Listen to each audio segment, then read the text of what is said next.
Good evening everyone, and welcome back to Story Villa. Tonight, we take you deep into the lonely highways and forgotten back roads of America with 10 of the most terrifying true trucker-haunted highway horror stories.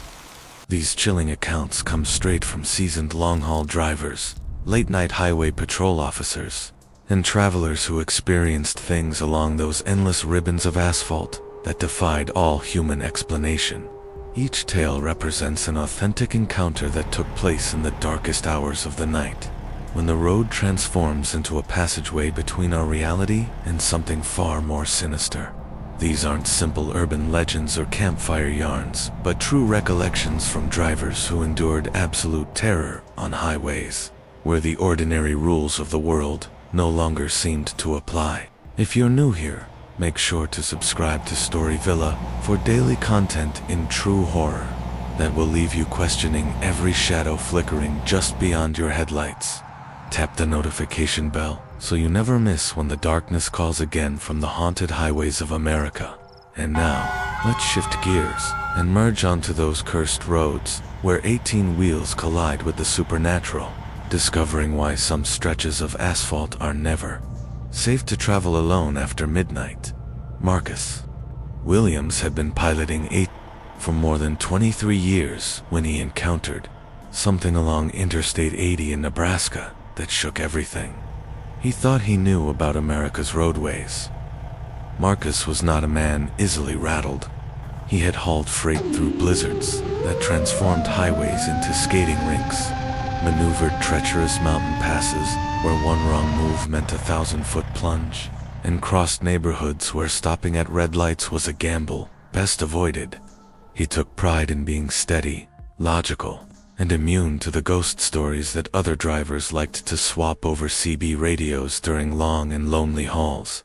On one particular October night, Marcus was hauling a load of electronics from California to Chicago, running slightly behind schedule due to an unexpected holdup at a way station back in Utah. The shipment was time-sensitive and demanded that he adhere to a strict delivery window. By this point, he had been on the road nearly 11 straight hours and was approaching his federal limit. But he decided to press on toward the next truck stop rather than pull into one of the small, isolated rest areas scattered along this Nebraska corridor. The landscape surrounding I-80 in this region was nothing but an ocean of cornfields, stretching endlessly toward the horizon, occasionally broken up by lonely farmhouses with porch lights that glowed faintly like faraway stars in the heavy darkness. It was nearing 2 a.m. when Marcus caught sight of flashing lights in his side mirror. At first he assumed it was simply a state trooper conducting a stop on another vehicle, but as the lights drew closer, it became clear they were signaling him directly. The patrol car slid up alongside his cab, the officer gesturing for him to pull over. Marcus glanced down at his speedometer and confirmed he was traveling precisely at the posted limit. His logbook was up to date, his inspection paperwork current, and his load secured correctly. Roadside inspections were routine, and challenging law enforcement on the highway was never worth the trouble. He carefully guided his rig onto the shoulder and flipped on his hazard lights. The patrol car eased in behind him, though Marcus immediately felt something was off. At first glance, the vehicle looked official enough, with a standard light bar and government plates, but the paint scheme didn't match Nebraska State Patrol. The colors seemed oddly mismatched, and the decals appeared positioned in places that didn't quite look right. Marcus had been stopped by patrols in dozens of states, and he prided himself on recognizing the differences in their vehicles. This one wasn't ringing any bell. The officer who approached his cab was tall, maybe in his 50s, wearing what looked like an inspection uniform. A badge caught the reflection of Marcus's headlights, and he carried both a clipboard and a digital inspection device that seemed legitimate. Yet, when he spoke, his voice carried an echoing quality, as though coming from inside a cavern rather than on an open stretch of highway. "Good evening, driver. I'm Inspector Thompson with the Federal Motor Carrier Safety Administration. I'll need to run a routine inspection of your vehicle and cargo documents." His tone was professional, by the book, But something in his demeanor unsettled Marcus. The man's eyes glinted with a strange, unnatural reflection, and when he smiled, his teeth were impossibly white and unnervingly perfect. Marcus slid his commercial driver's license, medical card, and logbook through the window.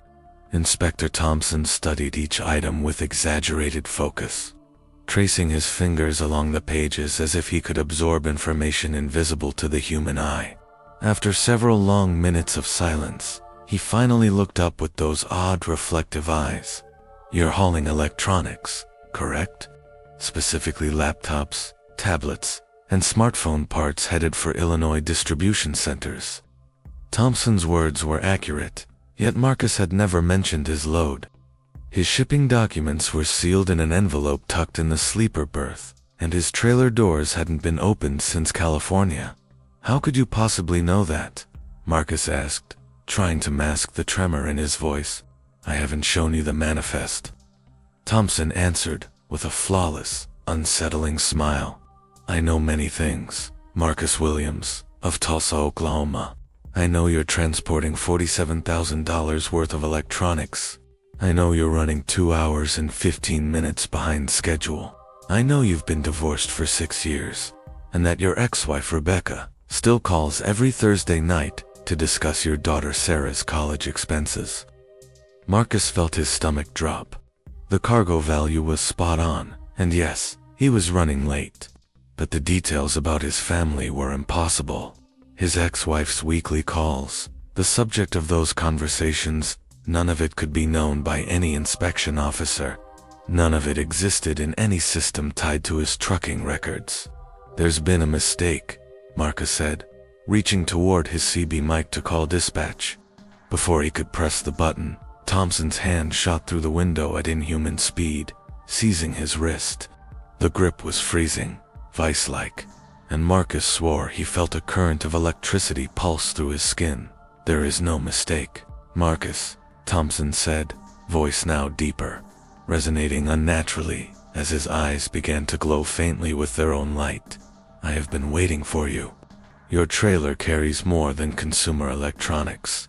There are items in trailer position 7, Alpha 3 not listed on your manifest. Items that very particular parties are eager to obtain." Marcus's blood went cold. He had personally overseen every step of the loading process. Every item had been scanned, checked, and documented. The seals on his trailer were intact. There was no 7L3 position in his cargo layout. No unlisted freight had been loaded. "You're mistaken," Marcus stammered, though his voice cracked under pressure. "Everything is accounted for and properly documented." Thompson released his grip and stepped back from the cab. He pulled from his pocket a small black device, part GPS tracker, part transmitter, its design alien yet precise. "This will monitor your progress the rest of your route. Do not tamper with it. Do not deviate from your course. Upon arrival, you will be given further instructions." Before Marcus could reply, Thompson pressed the device onto the underside of the driver's side mirror.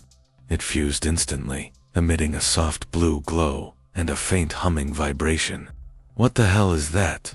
Marcus demanded. "You can't just place tracking devices on a commercial vehicle without clearance or paperwork." Inspector Thompson was already making his way back toward the patrol cruiser. "Safe travels, Marcus. Remember, I'll be monitoring your progress." He slid into the driver's seat, and the engine came alive with a low, rumbling growl that sounded far too heavy and commanding for any ordinary police vehicle. As the cruiser rolled away, Marcus noticed something that twisted his stomach. The headlights didn't illuminate the road correctly. They pushed shadows in the wrong directions, and the glowing red tail lamps smeared across the air like bloody streaks of paint.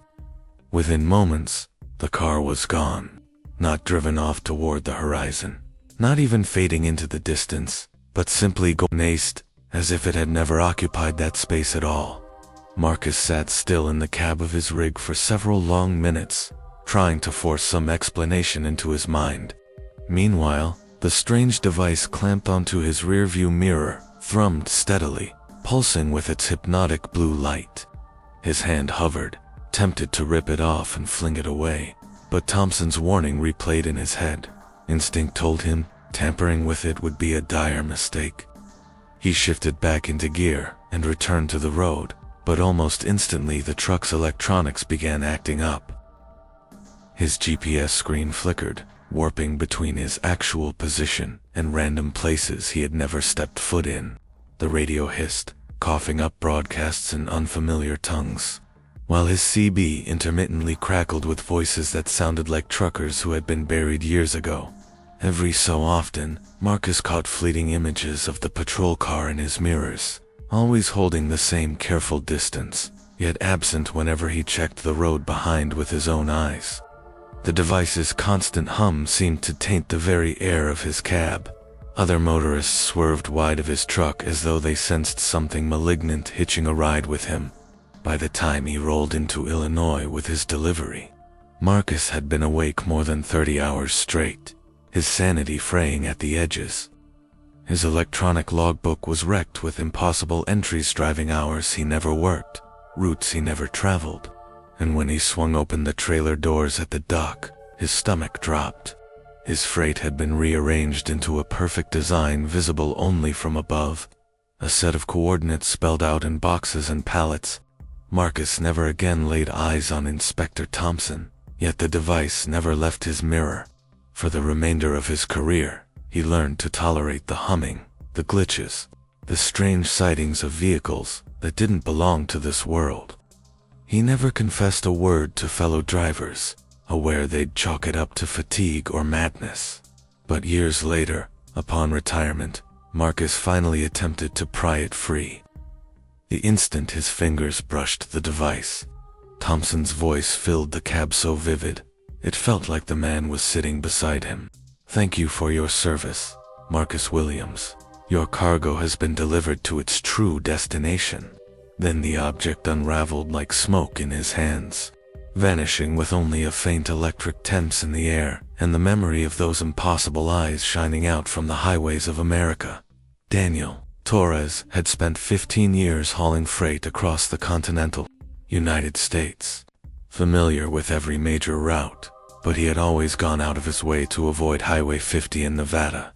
That changed the night. A massive chemical spill closed Interstate 80 indefinitely. His dispatcher laid out two options: wait idly at a truck stop for days, or risk the detour through what locals ominously called the loneliest road in America. Daniel's bottom line would take a hit with the extra mileage and fuel, but he had a spotless record for on-time deliveries and wasn't about to break it. Highway 50 cut across Nevada like a ruler, linking sparse towns separated by miles of barren high desert and hulking ranges that resembled slumbering beasts. Its nickname was no exaggeration.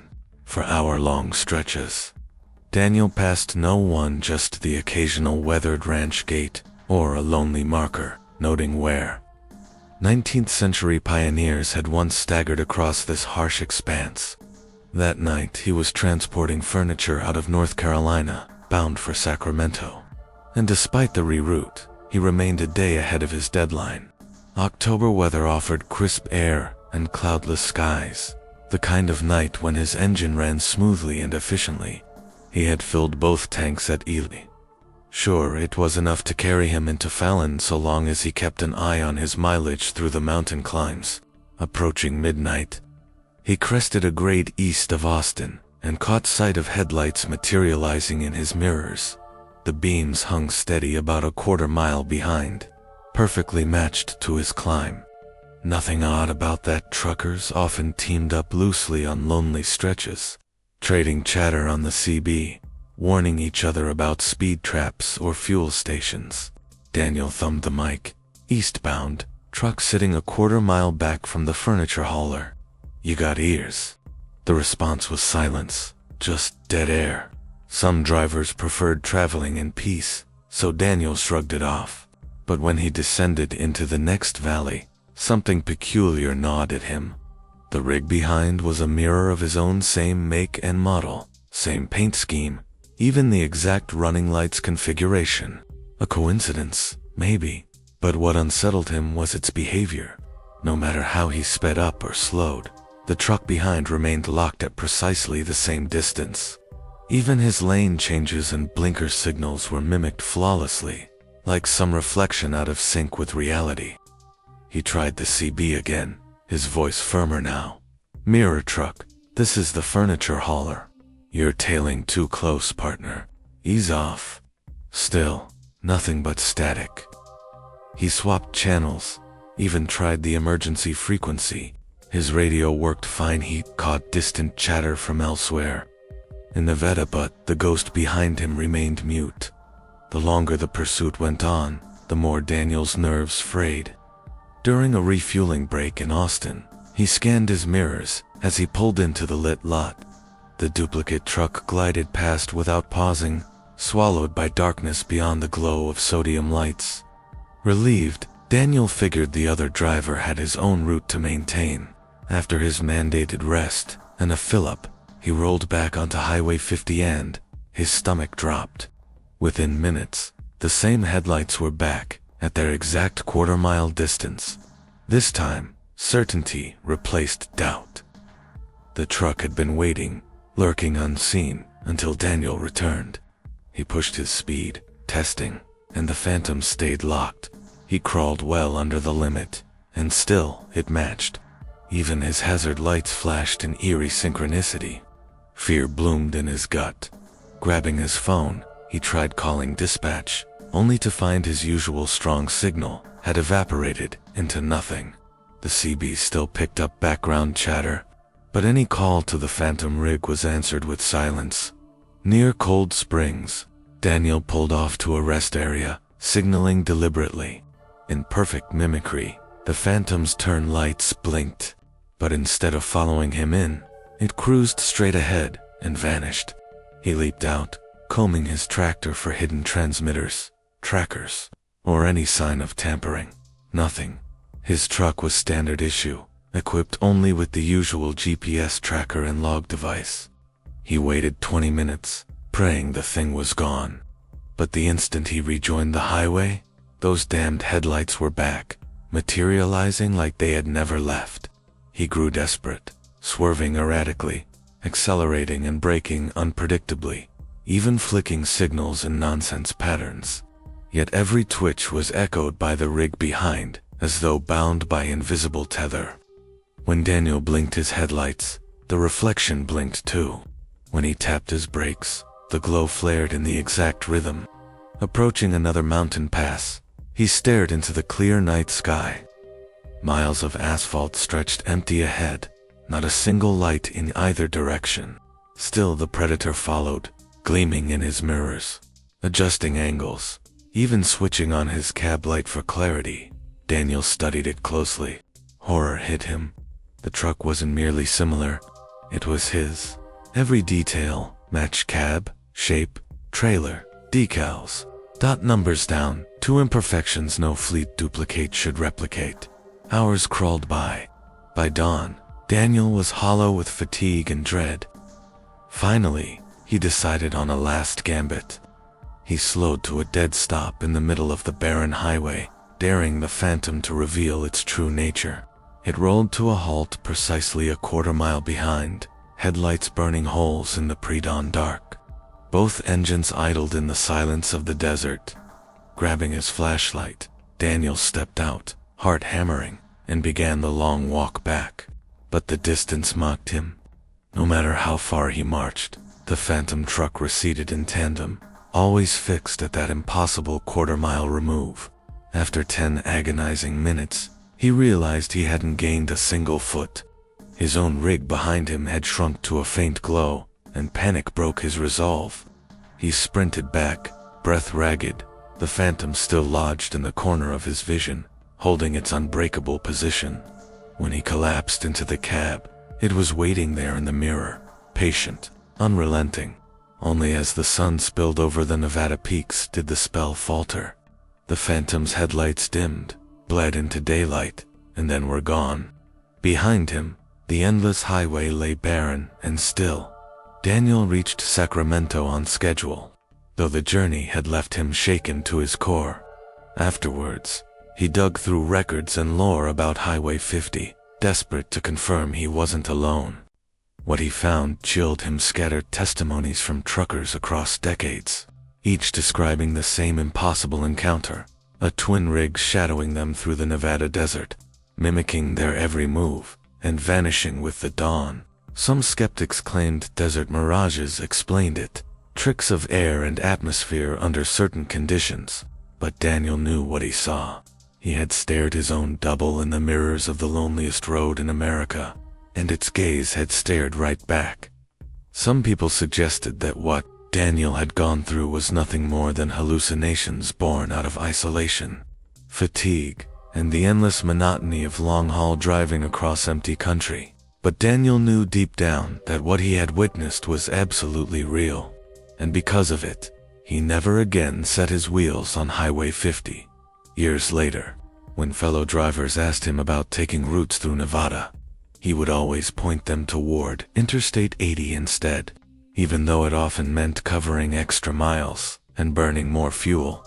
If anyone pressed him for a reason, he would only answer that certain roads were never meant for the living, and Highway 50 was one of those places with rules that humans were not supposed to understand. The phantom truck never pursued Daniel on any other highway, but sometimes on especially black nights, while passing through lonely stretches, he would glimpse a pair of identical headlights keeping pace in his mirrors, holding the exact same distance, as if silently waiting for the day he'd return to America's loneliest road. Emma Rodriguez had been behind the wheel of commercial rigs for 8 years when something on Interstate 10 in far west Texas forever changed how she viewed the line between our world and whatever exists beyond it. Emma was one of the rare female owner-operators, hauling loads across the deserts of the American Southwest, and she had earned a solid reputation among truckers through her skill, dependability, and willingness to take on any kind of freight from hazardous cargo to massive oversized equipment. Safety and professionalism were her trademarks, and she never gambled with shortcuts or risky decisions. That November evening, she was carrying construction machinery from Houston bound for Phoenix, making good time thanks to favorable weather and light traffic. The long expanse of I-10 between San Antonio and El Paso was familiar ground, a lonely ribbon of asphalt carved through some of the most barren terrain in Texas. In daylight, the scenery was rugged but striking, filled with cactus, mesquite, and rolling ridges stretching endlessly. But once night descended, it transformed into a sea of unbroken darkness, with only an occasional porch light or isolated town flickering against the void. Emma actually preferred her runs after sunset. With less congestion on the road and cooler desert air, she found it easier to concentrate, especially since her cab's air conditioning had been unreliable lately, and daytime heat could still be oppressive, even in late fall. Over time, she developed a steady rhythm, driving through the cooler night hours and resting during the hottest part of the day, usually parked at truck stops with working AC and decent food. Close to midnight, 2 miles east of Junction, Emma's headlights revealed something that made her ease off the accelerator. A solitary figure was standing near the shoulder. At first glance, she assumed it was just a motorist stranded by a breakdown. But, as the beams lit the scene more fully, no vehicle was visible at all. What stood there was a woman, maybe in her 30s, dressed in a stark white gown and holding a small suitcase. She wasn't waving frantically, nor did she appear distressed. Instead, she stood with eerie calmness, as if waiting for a bus in the middle of nowhere. Emma's instinct screamed at her to keep going. Picking up hitchhikers was strictly against policy in the trucking world, and as a woman, alone on desolate highways, she had her own firm rule: never stop for strangers. Yet there was something about this woman's quiet composure and the sheer emptiness of the surrounding landscape that gnawed at her. The closest town was over 50 miles away, and if the woman truly had no transport, she could easily die out there. Reluctantly, Emma switched on her hazard lights, began slowing, and radioed her intentions over the CB to anyone monitoring. Eastbound traffic. Four-wheelers, or anyone listening. I'm stopping for what looks like a stranded traveler at mile marker 207 on I-10. Just want someone to have my location if there's trouble." She brought her rig to a controlled stop on the shoulder.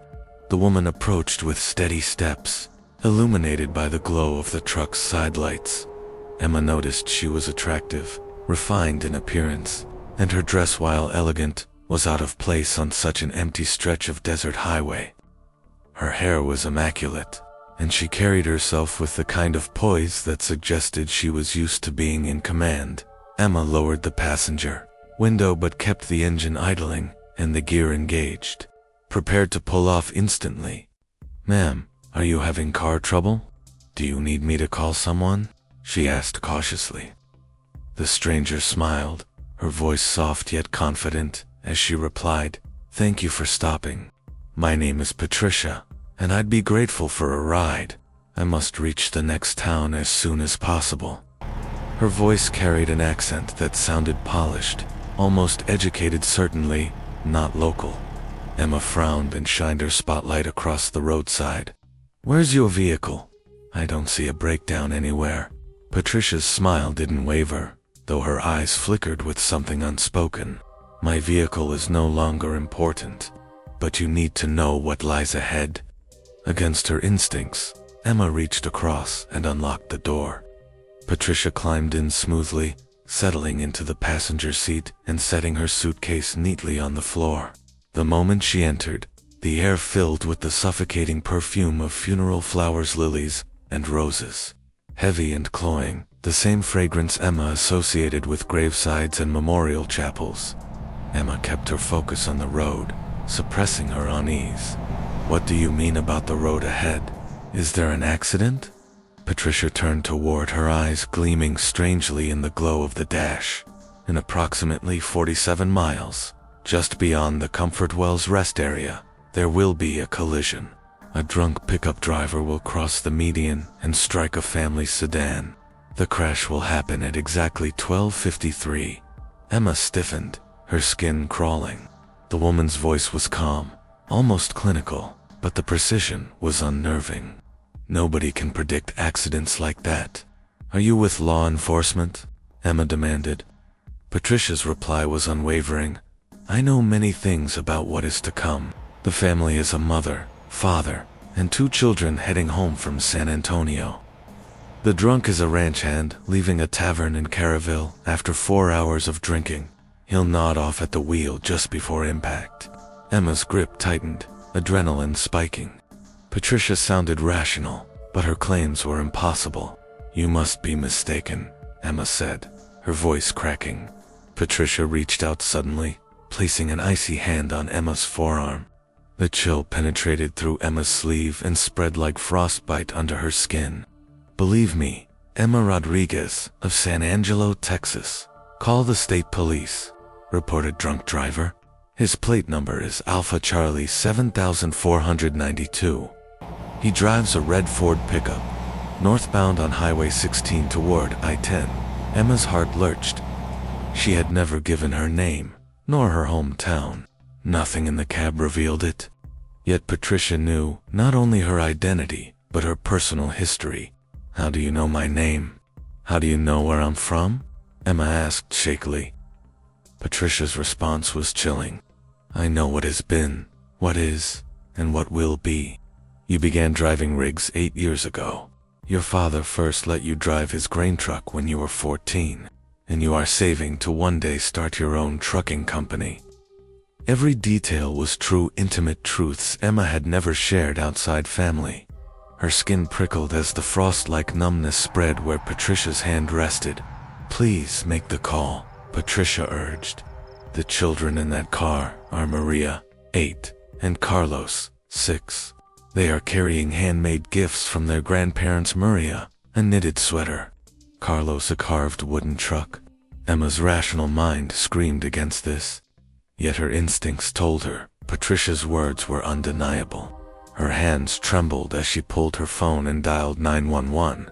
"This will sound strange," she said, forcing steadiness into her voice, "but there's a drunk driver northbound on Highway 16, approaching I-10. red Ford pickup, plate Alpha Charlie, 7492. The dispatcher gathered her location, thanked her, and promised patrol units were being dispatched. When Emma lowered the phone, she turned to speak, but the seat beside her was empty. Patricia was gone. The suitcase had vanished. The air was once again filled with nothing but diesel and desert dust, yet the indentation in the seat remained, proof that someone or something had been there. Emma pulled over in shock, searching the cab, but Patricia had dissolved without a sound. She sat there for nearly an hour, wrestling with the impossible, trying to dismiss it as fatigue-induced delusion, but the call to 911 was real. It existed outside her imagination. At 1:15, the CB crackled. All units, be advised, major accident near mile marker 247 by Comfort Wells. Traffic detoured. Emma's stomach dropped. That was exactly 47 miles from her pickup point, at precisely the predicted time. She radioed other drivers for more info, but chatter was limited. As she finally rolled past the crash site, floodlights revealed twisted wreckage. A red pickup had crossed into oncoming lanes and smashed into a sedan. Both vehicles were mangled beyond recognition, emergency workers loading covered bodies into ambulances. A trooper guided traffic past, and Emma recognized him, Officer Martinez, someone she had dealt with before. She leaned out, asking, "Was this the drunk driver call from earlier?" The officer nodded grimly. "Yeah. We stopped him just in time before he hit the interstate. Blood alcohol, 3 times the limit. That call probably saved a family's lives." Emma drove on, shaken to her core. Patricia had been precise down to the minute. She had known everything, and somehow Emma's call had altered fate. Over the following weeks, Emma dug through reports of accidents, obituaries, and missing persons, searching for a Patricia who matched her mysterious passenger. She found records of several women named Patricia killed on Texas highways, but none fit perfectly. She stopped picking up strangers forever, knowing no one would ever believe the truth if she spoke it aloud. To most, it would sound like fatigue-induced fantasy, a trucker's hallucination, but Emma knew what she had felt, smelled, and heard was real. Patricia had been sent to stop a tragedy, and even though she never saw her again, sometimes when Emma rolled through endless night stretches, she would suddenly catch the unmistakable fragrance of lilies and roses, or feel a cold, watchful presence filling the seat beside her. In those moments, she no longer felt fear.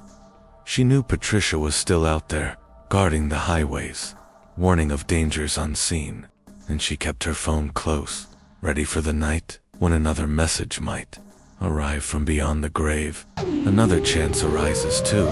Preserve lives on the darkened highways, where the living and the departed intersect, in fleeting moments of desperate need. George Patterson had been hauling freight across Oklahoma for 12 years when he came upon a way station that seemed to exist, somewhere between what was real and what should never have been possible.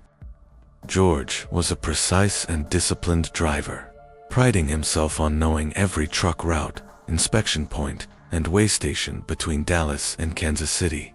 He meticulously tracked fuel stops, mandatory checks, and time schedules that allowed him to maximize his hours while staying compliant with federal transportation laws. On that December evening, George was carrying a shipment of agricultural machinery from Oklahoma City to Topeka, right on schedule, despite an earlier delay due to road work along Interstate 35. The night was clear, cold, and temperatures were sliding toward freezing across the Oklahoma plains. He had carefully calculated his fuel burn and knew he could make the trip without refueling, but federal law required him to take his 10-hour rest break before continuing on. The section of Interstate 40 stretching between Oklahoma City and the Arkansas line was well-worn territory for George. He had traveled it countless times, memorizing every truck stop, inspection facility, and rest area along the way. The Oklahoma Department of Transportation operated 2 permanent weigh stations along that stretch, both outfitted with electronic bypass systems, allowing compliant trucks to continue if weight and safety checks passed remotely. Nearing midnight, George saw signs of a weigh station ahead. At first, nothing appeared unusual. Standard blue highway placards signaled that commercial trucks were required to pull in for inspection. Electronic boards displayed the usual cautions about axle weights and safety requirements. Everything was routine until he began slowing into the facility. The weigh station looked like any of the dozens George had encountered before. Standard-issue government structures painted regulation beige, electronic scales set into the pavement, inspection bays lit with overhead lamps. Yet from the moment he eased his rig onto the scale platform, unease crept in. The building itself appeared oddly blurred, like he was seeing it through rising heat waves despite the icy air. Out of the office stepped a uniformed inspector, a man in his 50s, dressed in an official Department of Transportation outfit, with badges and ID visible. But when he spoke, his voice seemed to come from every direction at once. "Good evening, driver. Please present your license, logbook, and bill of lading." The request sounded ordinary, but George noticed the man's eyes never quite fixed on him, gazing instead through him as though he were see-through. George handed his papers through the window, shivering when their hands touched them. Inspector's skin was strangely cold. The inspector studied the documents with uncanny focus, dragging his fingers across the pages as though reading words not actually printed there. At last, he spoke. "Your manifest lists agricultural machinery, yet our scale reports additional mass not shown in your paperwork." George knew that was impossible. He had personally overseen the loading, verified weights with certified scales, and confirmed the cargo was balanced and legal. "There must be a malfunction," George answered. "My load was certified before departure. Nothing has been added?" The inspector's expression didn't change, but something unsettling shifted in his tone. "Our scales do not malfunction. You are carrying something that does not belong to the physical world. Something that weighs more than matter should." A shiver ran down George's spine. The words made no logical sense, yet the inspector delivered them with absolute conviction. Looking around, George suddenly noticed no other trucks in the lot, even though this stretch of I-40 was normally busy. "Step out and come with me to the inspection facility," the man instructed. George's instincts screamed that leaving the cab would be a mistake. The procedures seemed normal, but the atmosphere was charged with something unnatural. "I'll remain with my truck," George insisted. "If you need to check cargo, you can do so with me present." The inspector smiled, and George recoiled. The man's teeth looked too perfect, too numerous for a human mouth. "The cargo in question is not inside your trailer," he said. "It is something you have carried for a long time, a weight that grows heavier every mile." George's hands trembled on the wheel. This was no longer about trucking compliance. The inspector was speaking of something beyond human understanding, something George feared instinctively. "There must be some mistake," George forced out. "I'm only hauling farm equipment." The inspector retrieved what looked like a handheld digital scale monitor. Yet the readout showed impossible metrics, instead of pounds or tons. The screen displayed strange categories: soul density, guilt mass, temporal displacement. "You're carrying the weight of every wrong you've ever committed," the inspector said calmly. "Every lie, every broken promise, every time you chose the easy path instead of the right one. That weight has built up for years. Tonight, it requires intervention." George's thoughts spun wildly. The man claimed guilt and regret had literal, measurable mass. Yet the monitor displayed numbers linked to specific moments George remembered, mistakes, failures, decisions he regretted. "This is madness," George muttered, though his voice faltered. "Emotions don't weigh anything." The inspector gestured at the display. "Our instruments show 437 pounds of unresolved guilt tied to an accident you caused 15 years ago. You fled the scene, leaving a family to suffer.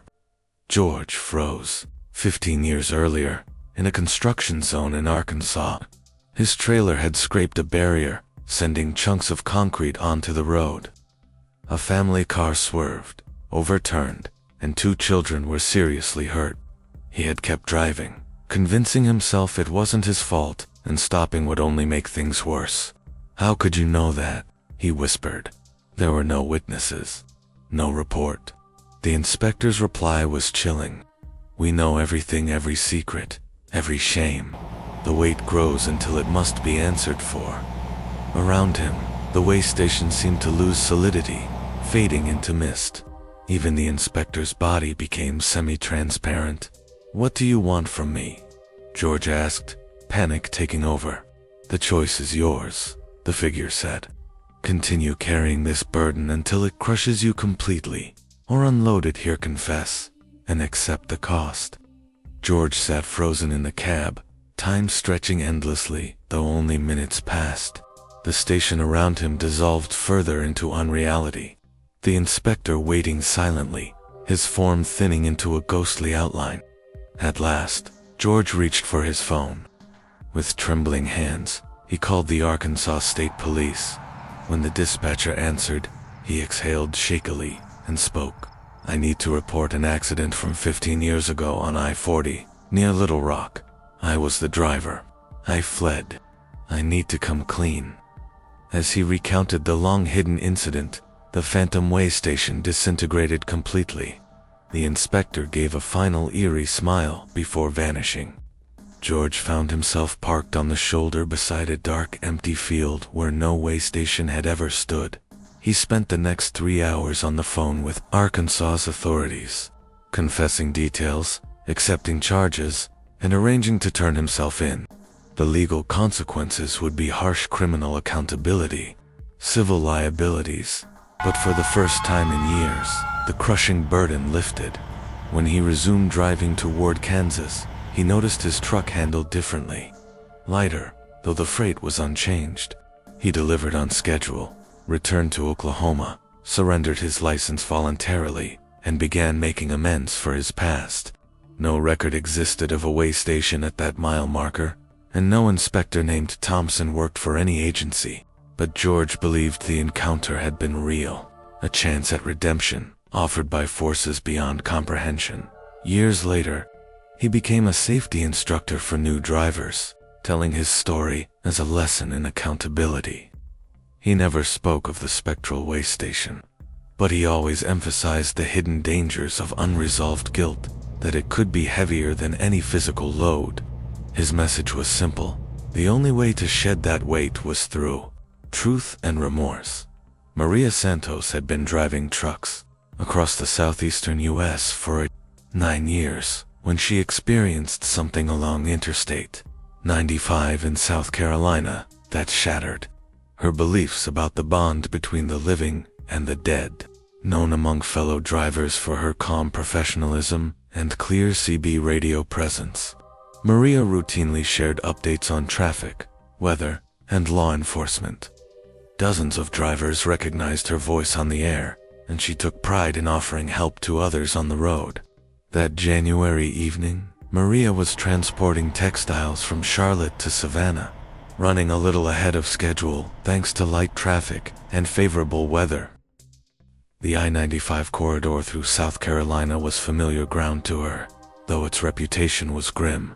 In the past decade, a 20-mile section between Walterboro and Ridgeland had been the site of numerous fatal wrecks. The causes varied: head-on crashes from fatigued drivers, tractor-trailers jackknifed in thick fog, multi-car pileups, but the result was always the same: tragedy that gave this corridor a reputation as one of the most dangerous highways in the region. Maria had driven past the aftermath of multiple crashes along that route, and she always felt a crawling unease whenever she traveled through this particular stretch, especially during the late hours of the night when visibility diminished into shadow. It was nearing 11 p.m. when Maria first heard the strange voice break across her CB radio. She had been tuned to channel 19, the standard line for truckers' general chatter. When a male voice cut cleanly through the static with unusual sharpness and force. Southbound traffic on Interstate 95? Be advised, there is a severe hazard up ahead at mile marker 43. Repeat, mile marker 43. Major obstruction in the right-hand lane. Use extreme caution. The words were spoken with precise professionalism, yet something in the tone chilled her. The voice was hollow, distant, as though echoing from within a cavernous chamber or a buried tunnel. After years of listening to CB traffic, Maria had never once encountered a signal that carried such an unnatural resonance. She quickly checked her GPS, confirming that mile marker 43 lay about 15 miles ahead of her current position. Keying her mic, she responded to acknowledge the alert and probe for clarity. Appreciate the warning, driver. This is the southbound textile hauler sitting at mile marker 28. Can you specify the hazard? She waited, the silence filled only by static. Minutes ticked past before the same hollow voice returned, delivering words that froze the blood in her veins. Southbound textile hauler. This is Jimmy Patterson, speaking from the beyond. The hazard at mile marker 43 is my overturned truck. I jackknifed in a fog bank on November 15, 2019. My trailer remains across the right lane. Shift left to avoid collision. Maria's grip tightened on the wheel, her palms damp with fear. The voice had singled her out specifically as the textile hauler, even though she had not shared her cargo in her earlier transmission. More chilling was the declaration that he was speaking from beyond, as though broadcasting from the grave itself. She tried forcing logic to the forefront. Maybe another trucker was staging an elaborate prank, using gleaned details from other CB chatter to spin a convincing ghost tale. But the voice had named an exact date and place, a verifiable accident reference. Reaching for her cell phone, Maria called her dispatcher, asking for confirmation of any accidents along the highway. After checking with the South Carolina Department of Transportation, her dispatcher assured her the road was clear, no blockages, no crashes reported. As mile marker 43 drew near, Maria slowed, switched on her hazards, and scanned the blacktop relentlessly for danger. The lanes ahead stretched empty, flawless, with no debris or obstructions. She rolled through untouched, but the unsettling voice continued to echo in her mind. Gripping her mic again, she spoke. Jimmy Patterson, this is the southbound textile hauler. I just cleared mile marker 43 and saw nothing in the roadway. Where exactly are you? Instantly, the response arrived, still hollow and distant, a sound that seemed to vibrate from beyond radio range. Maria Santos of Jacksonville, Florida. You passed where my truck came to rest, but my spirit rig still stands there forever. I perished in that jackknife, crushed in my cab as my trailer folded. Since that night, I have tried to warn others about the dangers on this stretch. Maria's heart pounded. She had never shared her name or hometown over the CB. Those details weren't painted on her rig, nor had she spoken with anyone about them. Reason dissolved under the realization that this presence was far from ordinary. This has to be some cruel prank, she muttered into the mic, though her voice shook. There's no way you could know who I am or where I'm from. At once, her CB erupted with overlapping voices. Dozens of spectral tones, speaking at once, hollow and disembodied, crowding the airwaves. Maria recognized the cadence of CB chatter, but this was not the chatter of the living. This is Robert Hayes, killed Hedden, at mile marker 37. March 8, 2021. Beware the ice on the bridges. Maria, black ice claimed me. Another voice bled in. This is Danny Morrison, lost in a multi-vehicle wreck at mile marker 51, heavy fog. October 3, 2018. Visibility dropped to 0, slow down, keep hazards flashing. Then another, Carl Thompson, jackknifed and burned at mile marker 39. June 22, 2020. My load carried chemicals that ignited. The asphalt still holds the memory of the blaze. More followed, each naming themselves, listing precise dates, places, and fatal details. Every warning tied to this stretch of I-95 Maria now traveled. Some spoke of weather, others of blown equipment, several of drunk or reckless drivers. Maria pulled off at the next rest stop, heart racing, and spent nearly an hour combing online archives. Using her phone, she dug through news sites and official records, finding every story true. Jimmy Patterson had indeed died in November 2019 at mile marker 43 in a jackknife. Robert Hayes, dead in March 2021 at marker 37. Danny Morrison's wreck in October 2018. Carl Thompson's inferno in June 2020, all of it verified. What shook her most, however, wasn't just the factual accuracy, but the intimate knowledge the voices displayed. They knew her full name, her city, her freight, even personal details no one could simply discover. They whispered to her private fears, spoke of her habits, as if they had been beside her cab for years. As she prepared to leave the rest stop, her CB hissed alive again, carrying a single unified voice. Dozens blended into one, echoing like a spectral chorus. Maria Santos. We are the collective of drivers lost on this highway. Bound here, we warn the living of dangers still lurking. Our deaths hold meaning only if others survive what we could not. Remember our cautions. Some roads never let go of their dead. Shaken to her core, Maria continued south, eventually arriving in Savannah unscathed, though the encounter haunted her thoughts. In the days that followed, she dug deeper into the corridor's past and uncovered the grim truth. That 20-mile segment of I-95 was notorious, one of the deadliest in the Southeast. Over 40 truckers had perished there in the last 15 years. Victims of storms, mechanical ruin, and human failure. Determined, Maria began traveling with a digital recorder, intent on catching proof of the supernatural signals. And without fail, every trip through that cursed corridor brought the voices again, always with timely warnings about conditions, ahead warnings that later proved exact. From construction types to sudden weather bursts, the dead drivers were never wrong.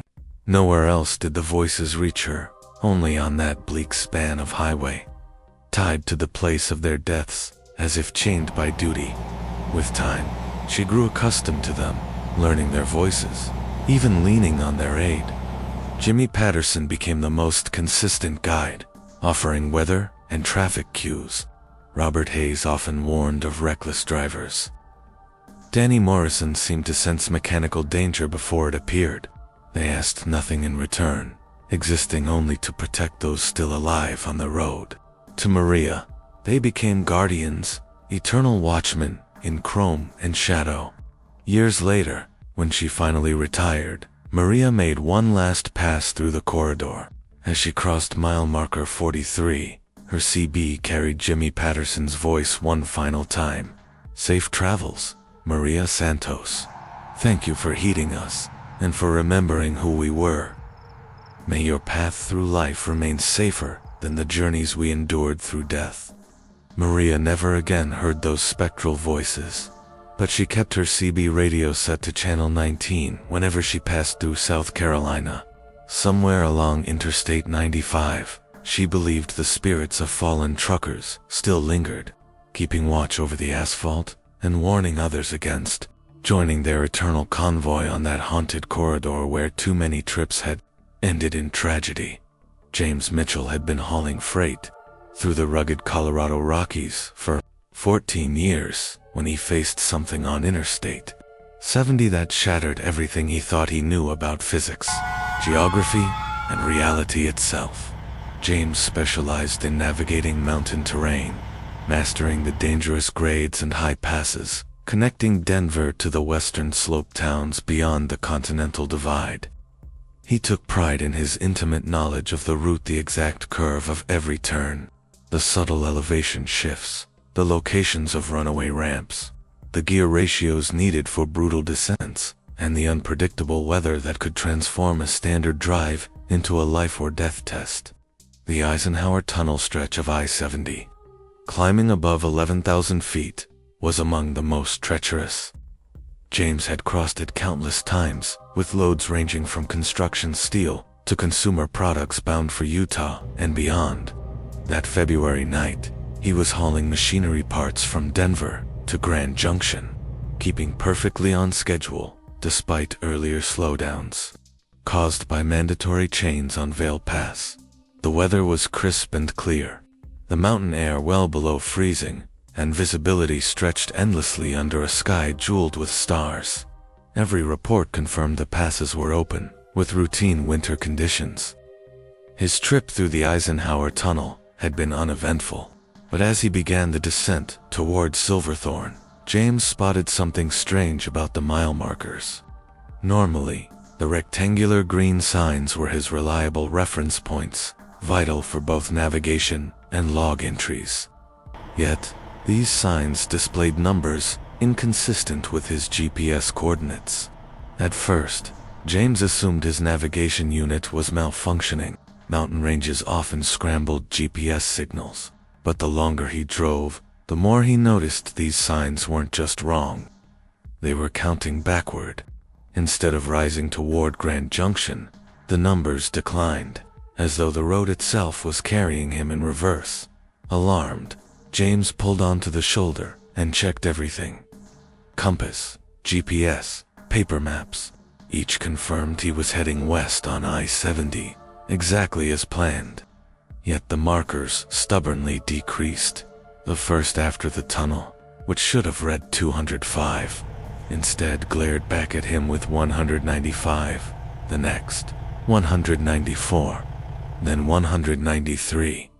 James pressed on, unnerved by the suggestion that though his wheels carried him westward, some unseen force insisted he was sliding backward through space itself. Perhaps, he reasoned, construction crews had installed incorrect signs, but the markers looked permanent, bolted, weathered, and lined like they had always belonged there. As his unease grew, James spotted another impossibility. His fuel gauge refused to drop. Even climbing steep grades, where diesel burned fast, his needle held steady, as though his massive rig was moving without consuming a drop. His digital fuel monitor confirmed zero usage, a contradiction too bizarre to rationalize. Then, the scenery itself began to betray him. He knew these valleys, peaks, and ridges intimately, yet here they shifted like mountains he expected vanished. Unfamiliar ridgelines appeared where none had ever stood. From certain spots, Dillon Reservoir should have glimmered below, but here it was gone, as if erased. Growing anxious, James reached for his CB, hoping to hear chatter from fellow truckers. Channel 19, usually buzzing with mountain traffic, returned only static and the faintest of faraway voices. No one local, no one familiar. He was utterly alone. The mile markers continued their eerie countdown, pulling him deeper into a version of the Rockies that was wrong in subtle yet chilling ways. The forest growth looked misplaced, snowpack inconsistent with elevation, tree lines too low or too high. The valley narrowed, the mountains pressed inward, and the road wound into sharper curves than he had ever driven before. James, a veteran of hundreds of crossings, felt as though he was trapped in a canyon designed to close upon him. After hours, the absence of traffic became undeniable. Normally, even late at night, I-70 carried steady flows of cars and semis. But here, only silence and empty lanes stretched before him. By then, the markers had dropped from 195 to 150, a 45-mile retreat, yet his odometer confirmed 45 miles forward, and GPS continued reporting westward progress. The contradiction tore at his mind. Desperate, James decided to turn around. He crossed the median and pointed east toward Denver, determined to escape. But in this direction, the signs still counted backward, mocking his attempt to undo the journey. His gauges remained frozen, his compass conflicted, the landscape alien. Seeking escape, he took the next off-ramp, hoping for a truck stop. but the road ended abruptly in a sheer wall of rock and snow, a road to nowhere. Back on the highway, the markers now displayed numbers in the 20s, counting relentlessly down. 6 hours passed, though it felt like far more. His log demanded he stop, but how could he rest here? His phone showed no service. His electronic logs claimed his truck had never moved from the tunnel. The GPS froze entirely, trapping him in digital stasis, even as his wheels rolled endlessly. Then came the dawn, but the sun rose from the west. Shadows fell in directions that defied all celestial rules. James felt his sanity fraying. Finally, with nothing left to lose, he ignored every marker, every gauge, every instrument. He drove by instinct alone, repeating his name, cargo, and route aloud, tethering his mind to reality through sheer will. Slowly, the world shifted back. Familiar peaks appeared. Dillon Reservoir shimmered back into place. The signs began rising normally. Fuel consumption resumed. Voices returned to his CB. Drivers chatting about road conditions as if nothing had ever been amiss. James finally rolled into a Glenwood Springs truck stop, more than 200 miles beyond where he thought he had been. His logs showed 8 hours of driving, but his fuel records reflected only 2. Time had bent around him. He delivered his load but told no one. He still drove the Eisenhower route often, but never without unease, always checking his compass and CB compulsively, fearing that reality itself might warp again. In time, James discovered whispers from other drivers' stories of highways that bent through impossible spaces, roads that ignored the laws of time and physics. Some researchers dismissed them as altitude sickness or highway hypnosis, but James knew he had seen. He had lived it, though he never again saw backward mile markers. James carried extra fuel and survival gear whenever crossing mountain passes. He knew that beyond the guardrails and signs, some roads existed in the in-between, places where physics gave way to something older and stranger. On those stretches, a wrong mile marker might mean a wrong dimension, a detour into a place you were never meant to find. And survival meant more than engines, and maps. It meant faith, focus, and the will to claw your way back to the real world before the road claimed you forever.